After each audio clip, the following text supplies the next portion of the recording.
ते काही अद्वैतला सांगत असते ते बोलणं सारखं कलाच्या डोळ्यासमोर येत असतं आणि तिला खूप रडू येत असतं. तिच्या हातातील धुपाचं भांडं देखील खाली पडलेलं असतं.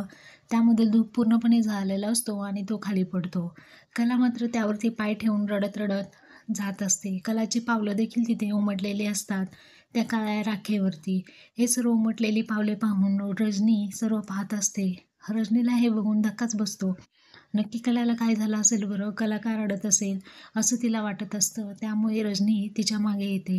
तिला आवाज देत असते, "अगं कला काय झालं? काय झालं? का रडते आहेस?" इकडे सरोज मात्र डिवोर्ससाठी अद्वैतच्या हातात पेन देत असते. यावरती सही कर असं म्हणत असते.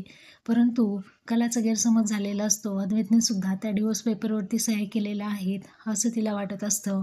रजनी धावतच येते आणि जे काही सर्वत्र धूप सांडलेला असतो ती राख पाहते. रजनी जोरजोराने कला कला असा आवाज देत असते. अद्वैतच्या कानावरती हा आवाज पडतो आणि अद्वैत ते पेपर्स खाली ठेवतो. लगेचच बाहेर येतो.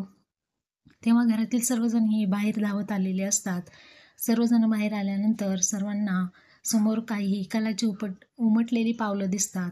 ते रजनी म्हणते की कला ही अचानक कुठे बाहेर निघून गेली, का गेली? ती खूप रडत होती. तिचे जे काही पावलं आहेत ते पावलं असं घराबाहेर जाताना दिसत आहेत मला. ही नक्की बाहेर गेली असेल, काय झालं असेल कलाला? आता नैना आणि रोहिणी तर खूप खुश असतात. नैना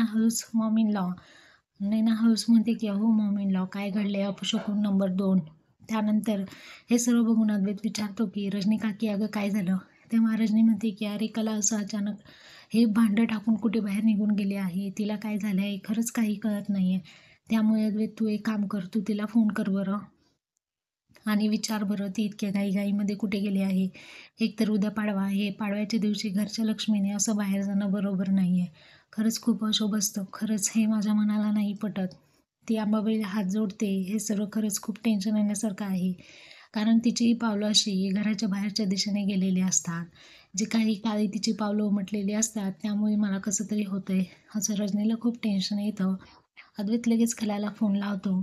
सरोज या सर्व गोष्टींचा विचार करते आणि कला इथे उभी होती. माझ्या रूममध्ये जे काही तिने सुरू होतं, मी अद्वैतला डिवोर्स घे म्हटलेली, ते कलासमोर अगदी स्पष्टपणे ऐकलेलं दिसते आहे तिने, असं सरोजच्या मनामध्ये विचार येतात. नैना आणि रोहिणी मात्र एकमेकींकडे बघून हसत असतात. रजनी बिचारीला खूप टेन्शन आलेलं असतं. सरोजला तर आनंदच होतो की हिने ऐकलं असेल. या धक्क्याने मात्र ती निघून गेली असेल घरातून. बरं झालं, कायमची या घरातून निघून गेली ती, असं तिला वाटत असतं. एका अर्थाने मात्र हे बरंच झालं.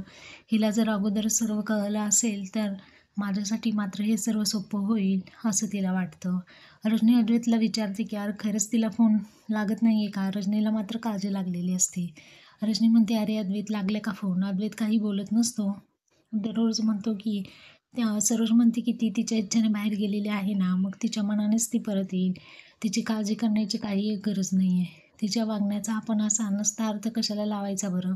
जर ह्या मुलीला सांगून जाण्याची जराही अक्कल नसेल तर फोन लावून आपण इतकं हायपर कशाला व्हायचं? तेव्हा सरोजच्या या बोलण्याचा सोहम रजनी यांना राग येतो. सरोज सगळ्यांना ऑर्डर सोडते की चला सगळ्यांनी कामाला लागा.